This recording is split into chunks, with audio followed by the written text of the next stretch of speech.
The Mystery of BELICENA VILLCA. Second Book. The Letter of BELICENA VILLCA. 52nd Day. In the second millennium before Christ, an invasion brought the Hyperborean Kassites to Assyria. They were natal from the Caucasus, and carried a stone of Venus, with the pennant of the lion-head eagle. The eagle with the lion head, and the spread wings, imprisoned within its claws, two rams which were the symbol of the god Enlil, Jehovah Satan, worshipped by all the tribes in Mesopotamia, amongst them the Hamitic shepherds, who would go with Abraham to Palestine and Egypt.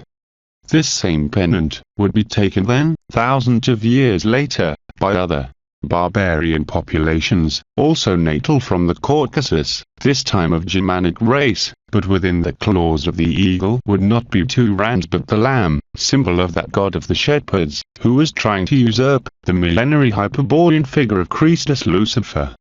The Kassites were following the dictates of their archer-goddess, who had made a pact with his initiates with the purpose to make them participate in the essential war.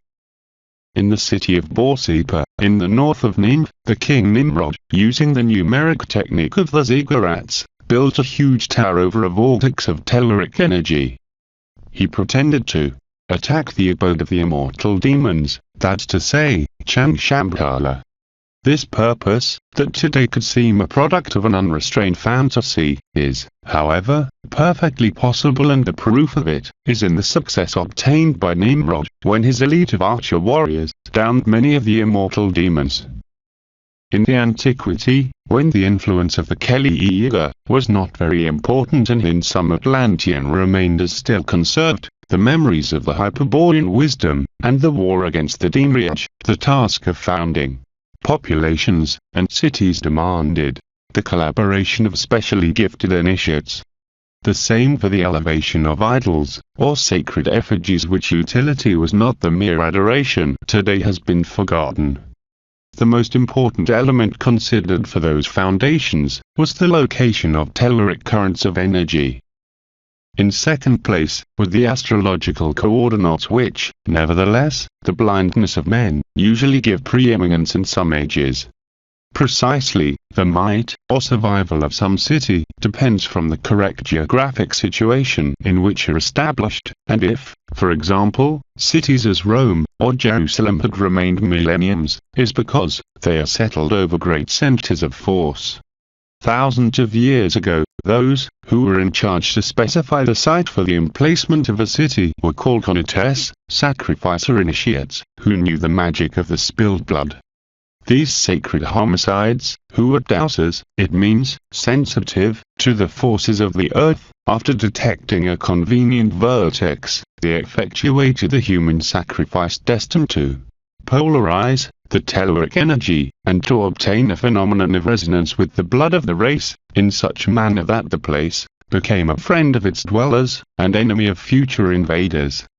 Of those ritual murderers with purposes of foundation we remember, for example, Romulus, who, to assure the inviolability of the walls of Rome, had to execute his twin Remus, etc.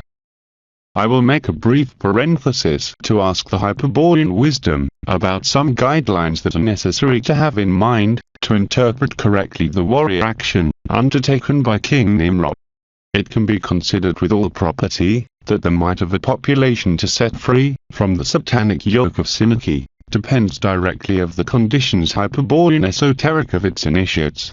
If there are awake men, capable to localize the vortex and currents of telluric energy, and not despise the combat that is inevitably attached to this take of position, then the race goes towards the mutation. It has been converted in a Hyperborean inner circle.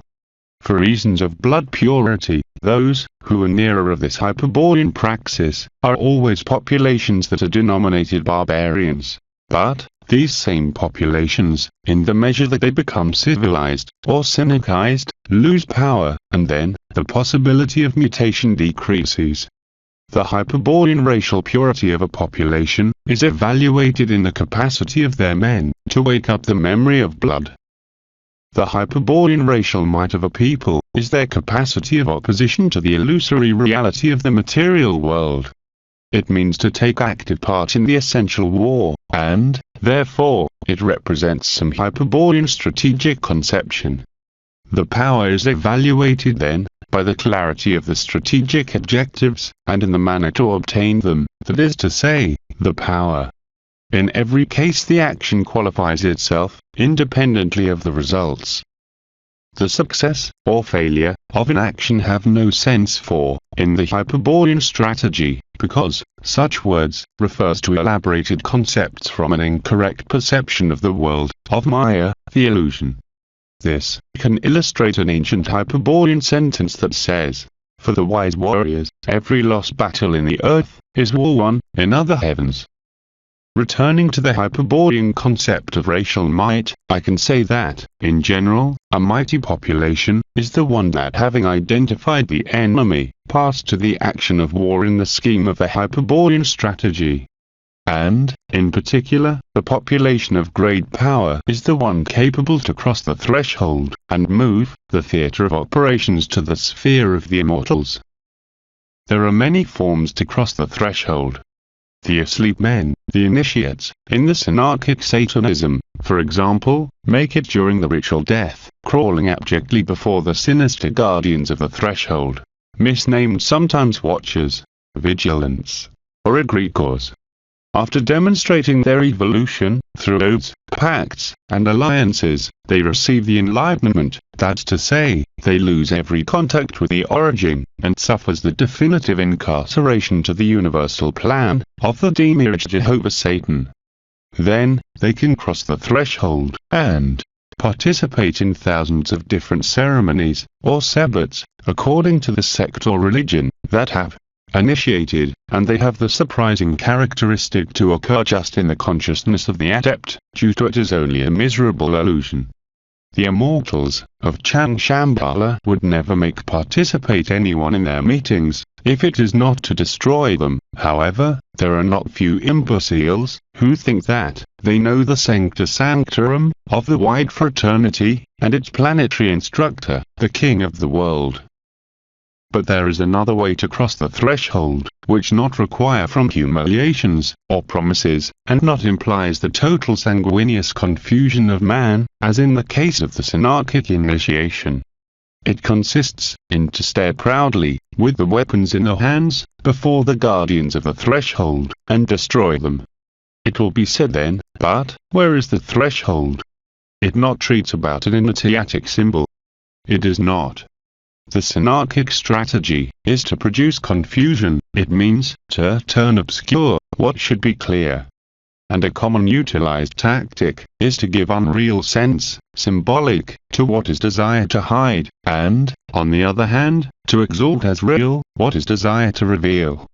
Thus, a reality as the existence of induced doors, or dimensional, is considered by the reasonable men a fantasy and, for example, the utopias, as the communism, the socialism, the UN, or the world government, are fanatically considered as real possibilities. The threshold, that is to say, the entrance to the plane in which the immortal demons dwell, can be fixed and opened using the appropriate technique. The Hyperborean wisdom teaches to open induced doors, for its use in offensive tactics, of 7 different manners. One is using the lithic technology. The other is runic. The third takes advantage of the telluric energies. The fourth is phonetic, etc. But, all are based in the distortion of the space, in the intersection of planes, and in the dominion of space. Once opened the door, by any system, must be preceded with energy and decision, to cause the highest possible number of casualties on the enemy. This possibility can produce surprise, but the truth is that the immortal demons of Chang Shambhala can die. These immortals, masters of wisdom, gurus, gurlins, wise of Zion, men in black, etc., are irremediably attached to the demiurge. They are immortals, while the material creation endures, it means, while the demiurge maintains his will, placed in the manifestation. Their existence is the luck of the animal man. But, it is convenient to have present that in the White Island, of Chang Shambhala, with the immortal demons, coexist, in a major hierarchy, the 200 Hyperborean, who came from Venus, and caused the collective mutation in the earth, and chained the eternal spirits in the animal man, that the Demiurge had created. The 200 Hyperborean are the traitor gods of the Atlantis, and the lords of flame of Lemuria. They are really immortal, but, as they have taken physical body to copulate with the human race, complying their absurd roles of menu, can be violently disembodied, action that, apart from derange their plans, has the virtue to destroy the genetic matrix of the alleged root races.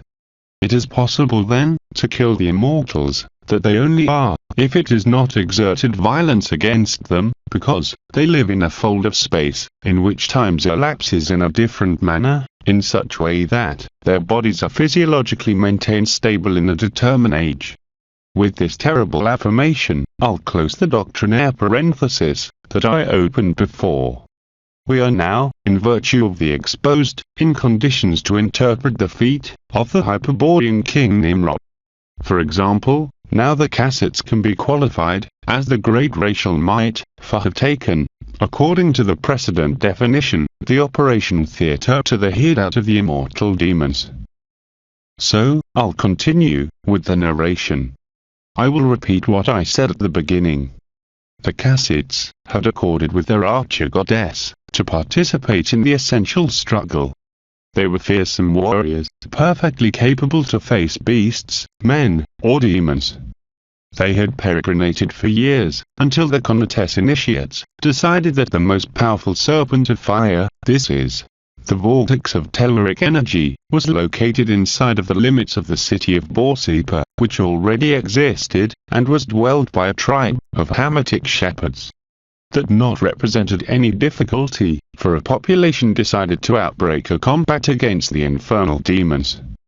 In a brief time the Cassets dominated the area, and their Conates initiates realized the necessary rituals to calm the serpent of fire. Immediately after, they put in practice an adequate strategy for the imminent offensive. Of it, we must stand out two tasks that demonstrate the capacity of the Kennet initiates. The first consisted in the training of an elite capable to resist the powerful magic that the demons would employ when opening the door of hell. This Hyperborean elite, distant ancestor of the SS, would have the sacred mission of exterminating the demons, hell's native task, in which they would surely lose the life or reason. The other task was perhaps the simpler to execute, but required of major dexterity in the maneuvering of the Hyperborean wisdom. Build the magic tower that, due to the harmony of its exact dimensions, its shape and functionality, guides that telluric energy, dispersing it around the eye of the spiral of energy. In the architecture of temples, the most important, from the perspective of the ritual functionality, is the plane of the base, its symbol. The most used are the circular base, in cross, or octagonal, hexagonal, etc. But, in the Hyperborean war architecture, I usually build similar edifices to fortress, which plane of the base is in most of cases a labyrinth. It must be used such figure, due to the technical exigencies of the canalization of telluric energies, and I can add that the application of the technique of the labyrinth is other of the 7 manners to open induced doors. Of course, I won't stop repeating that the products of these Hyperborean techniques are not automatic, that's to say, they include on its functionality the participation of trained men. The plan of war of Nimrod consisted, then, of 3 steps. First, open the door to the plane of Changshambhala. Second, accede to the famous threshold of the Synarchic initiation. And third, attack, attack, and attack. To complement this colossal strategy, were considered a set of logistic details, as, for example, the election of weapons or the possibility to employ the ancient magic emeralds of the Atlantis. In regard to the weapons, the Kennet initiates decided that the warrior would employ the arrows, constructed according to the old formula. The feathers would be of ibis, the rods of acacia of the Caucasus, and the arrowheads, of stone, would be small stalactites perfectly conical, and collected from some profound and mysterious caverns that a shaman's tradition affirms that is connected with the Hyperborean kingdom of Agartha. In regard to the magic emeralds, it is easy to imagine today, at the light of the modern electric technology, how would be an electrostatic field precipitator of matter, enveloping the whole body. However, this electronic emerald, called magical in the age of Nimrod, was a common defense in the days of the Atlantis, until some 12,000 years before. The Kemet initiates only achieved to provide for some hours of such protector field to the king Nimrod and his general Ninurja, because no one else counted with the necessary purity conditions to apply the ancient technique. In the beginning, when the gods came to the earth, some millions of years ago, they coated their bodies with an emerald fire. Then in the far Lemuria, the initiates, kings and warriors, materialized minerals, and for this reason they were usually called men of stone. And finally, in Atlantean Kelliiga, the traitor gods materialized emeralds of metal around their bodies that protected them from swords or spears strokes similar to our medieval chainmail emerald. The Atlantean emerald of materialized metal is, otherwise, the origin of the Jew legend, whereby an emerald possessed the clothing that Adam and Eve wore in paradise. He obtained it from Cam, one of sons Noah, and later, after fighting with Oau, another great hunter, he lost them. These legends are in the Talmudic Midrashim, Sefer HaYashar, 12th century, and Perk D. Rabbi Lezer, 90-130 after Christ, and also, in the Babylonian Talmud, 500 after Christ, etc. The guardians of the threshold have emeralds and powerful weapons as well, amongst them, for example, the Rayam, an Atlantean weapon, with which the sweet masters of wisdom of Chan Shambhala usually disintegrate the unruly disciples. It seems a terrible enemy armed as this, but that is merely appearance, just material might. The warriors of Nimrod would carry the Hyperborean sign of HK, the rune of fire, that none immortal demon can face. And much less, the 200 Hyperborean traitors. That sign represents for them the truth, the inevitable remembrance of the abandoned divine origin. And, as the Gorgon, they can't see it without suffering great risk. When the tower was ready, was disposed, in the turret of the apex, a metallic column of iron, copper, silver, and gold, topped with a giant emerald. Such stone had been given to the Kassites by the goddess when the abode was in Babylon. And according to what the initiates told in whispers, the sacred stone had been brought from Venus by the gods that accompanied Es when they came to the earth, before the existence of men. During the many decades that the journey of the barbarians lasted, from the slope of the Mount Elbrush, in the Caucasus, the possession of this present from heaven, was the stimulus that allowed to face every type of penalties. Was the core, around which was formed the race. Was the oracle that permitted to hear the voice of God, and was the regal slate, where the names of the kings could be read. Was also the primordial sign, before which the demons would turn back terrified, and against which no infernal power had power. By its mediation, would be opened in heaven the door of hell, and could be established combat without truce against the servants of who chained the eternal spirit to the matter. Many populations have been called barbarians by other more civilized populations, alluding to their savagery or unconsciousness.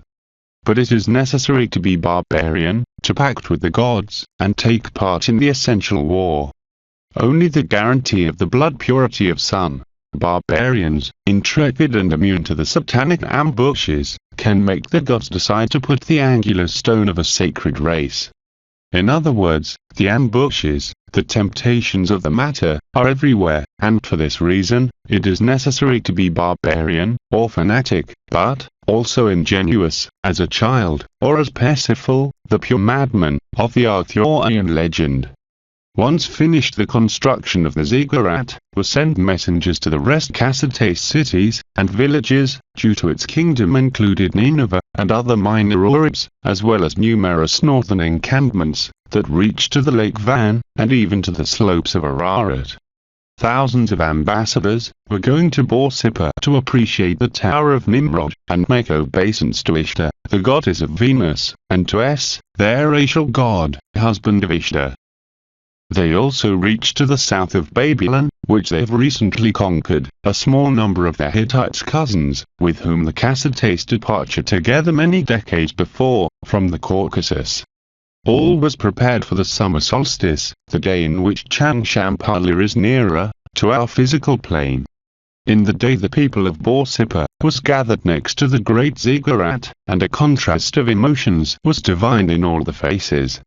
The Cassates invaders, hunters, and farmers, that's to say, Conates, demonstrated openly their wild happiness for the fulfillment of an enterprise that had absorbed them many generations. An ancient Aryan proverb says, "The furor of the warrior is sacred when his cause is fair." But, if that thirst of justice takes him to face an overwhelmingly superior enemy, then, necessarily a miracle must occur, a mutation of the human nature, that takes him beyond the material limits, out from the karma, and the eternal return. Leonidas, in the Thermopylae, is not human anymore, is a hero, is a titan, is a god, but never an ordinary man. For this reason, the population of Nimrod, in their holy fury, sensed their next collective mutation. They were elevated, and they were seeing the dissolution of the deceitful reality of the demiurgical. They boiled in courage, and thus, they purified drastically their blood. And the pure blood, seething in fury and courage, when it crowd in their heads, brings the remembrance of the origin, and make pass before the inner sight, the primitive images. Subtracts, in one word, the miserable reality of the world, and transports to the real spiritual essence of man. In these magical circumstances, it is not strange that an entire population win the immortality of the Valhalla. Contrasting with that warrior euphoria, was warned a terrible anguish portrayed in the faces of numerous citizens. They were who constituted the primitive Hamitic population of Borsippa, shepherds and merchants, who have always worshipped the demiurgical.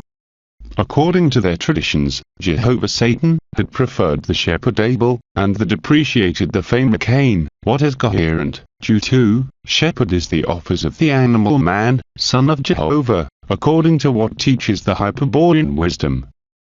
For these reasons they manifested a deep hate against the king Nimrod, and the Conates initiates. A hate that only the cowards can feel, those who in everything are similar to rams and sheep, call themselves shepherds.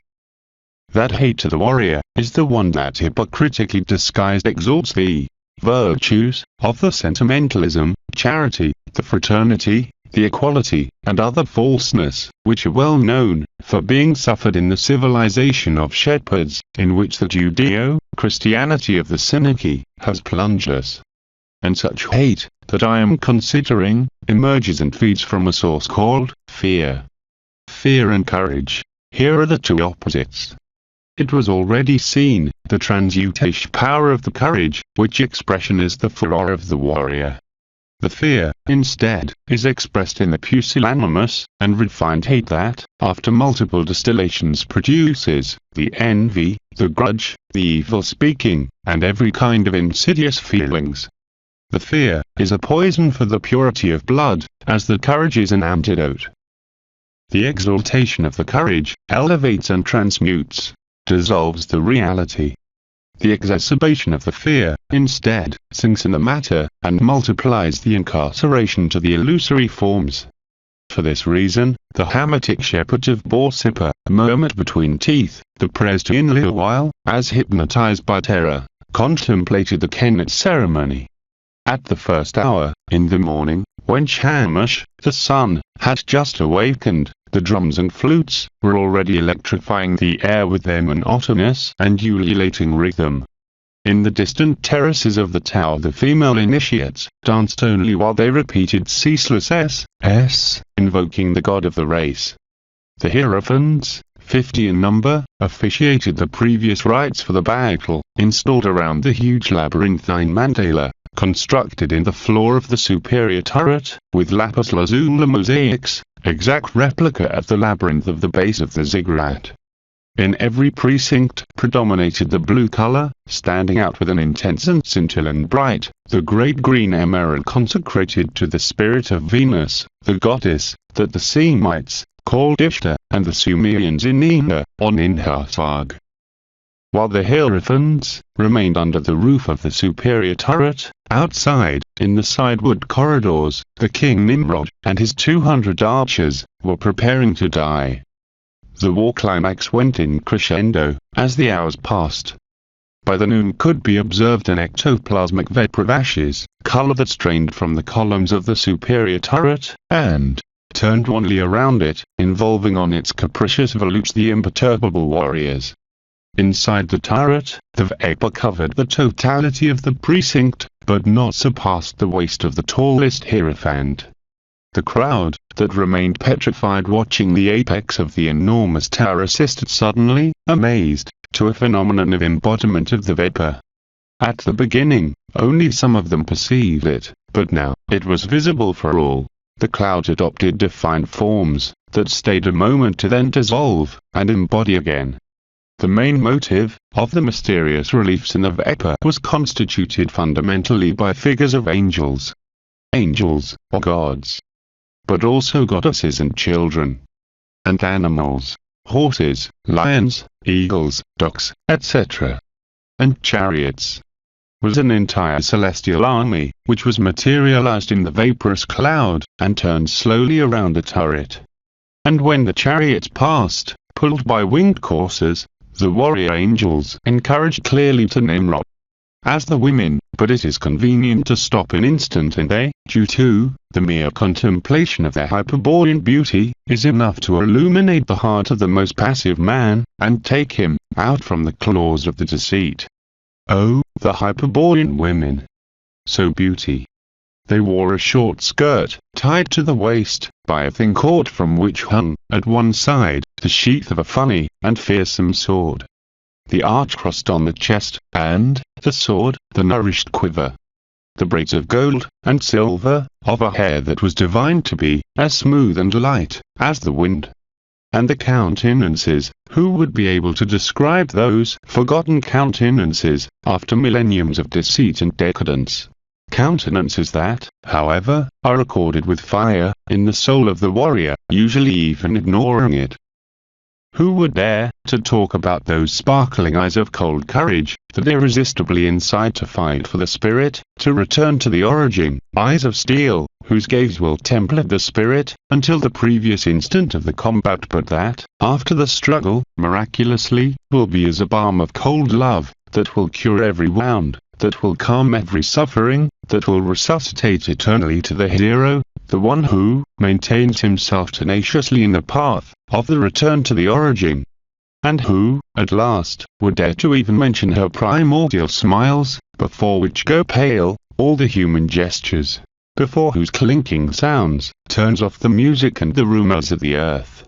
Transmutation of laugh, that could never resound amongst the misery and the deceit of the material reality, and that, for this reason, can be only heard by who also know to listen the voice of the pure blood. It is impossible trying to rough out the purity of the image of those hyperborean women, eternal companions of the men of stone, whose projection in the ectoplasmic vapor would be produced thanks to the powerful will of conatus initiates. I will only add that such images were huge. While the other figures turned at some distance from the Cassites warriors, they came to embrace and caress them, and then their size could be appreciated. They doubled in height, to the king Nimrod, the tallest warrior of Borsippa. The population saw clearly these effusions, and, even if it was evident that the goddess spoke to the warriors in imperative tone, while they signalized the sky, no one amongst them would be able to hear if those phantoms were really emitting some sound, due to the frenetic rhythm of the flutes, drums, harps and timpani was deafening. But perhaps the hyperborean women were talking directly to the spirit, perhaps their voices were heard inside of every warrior as the augurs say that they feel. Involved in that frenzy, but momentarily stunned of amazement by the alterations of the white cloud, the citizens of Borsippa didn't warn when one of the initiates abandoned the dance. She moved up the floors that missed to reach the turret, but, before entering the Vepa, took the form of a multitude of winged children, who fluttered around her shedding etheric liquids, of no lesser etheric amphory. However, such supernatural manifestations didn't stop her. Anointed from head to toe by the greatest cherub, she advanced resolutely, and entered to the turret. The 50 hierophants, when they warned the eruption, stopped every chant, every invocation, and turning to her, they stared steadily. Finally the initiate ceased her brisk, before the entrance of the labyrinth and, without saying a word, she pulled from a cord, and dropped her tunic, remaining completely naked, and except for the jewels. These were extremely strange, for serpentiform golden bracelets, that she carried rolled one on each ankle, and one on each wrist, a necklace similar to the bracelets, a tiara studded of milky and opaque stones, 2 pendants, and 2 serpentiform rings, and a red stone in the umbilicus. Of all the set what most impressed, for the exquisite design, and the ability of the goldsmiths, were the bracelets.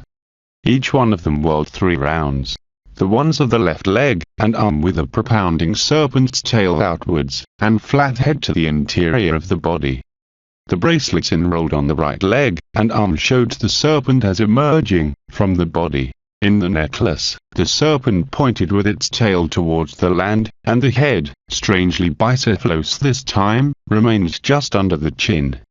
All the serpents had some green stones, encrusted in their eyes, and the body wrought, and enameled with bright colors. When seeing these wonderful pieces of goldsmithing, no one would have suspected that they were in reality delicate instruments to canalize telluric energies. The young girl is of a beauty that takes the breath off.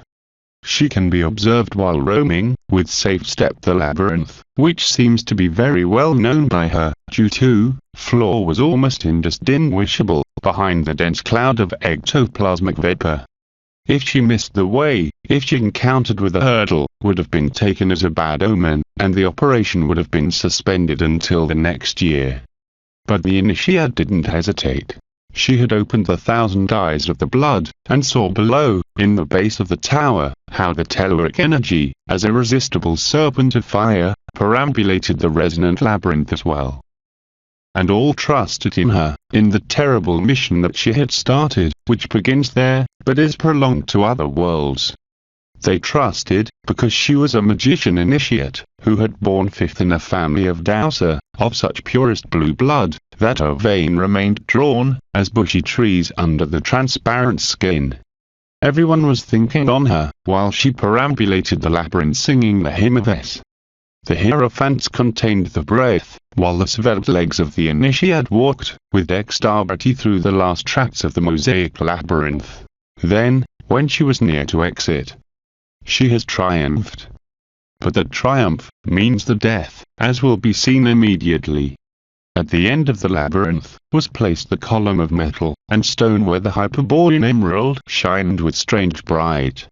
The initiate stopped before it, and raising the eyes up to the skies, she ascended the 3 steps that guides to the base of the column, which is of small height, due to, the emerald just reached a level of the pubis. A curious thing, the emerald had been carved, with form of vagina, with a central aperture, which was possible to see, due to, it was in the superior facet, which I confronted with the roof of the temple.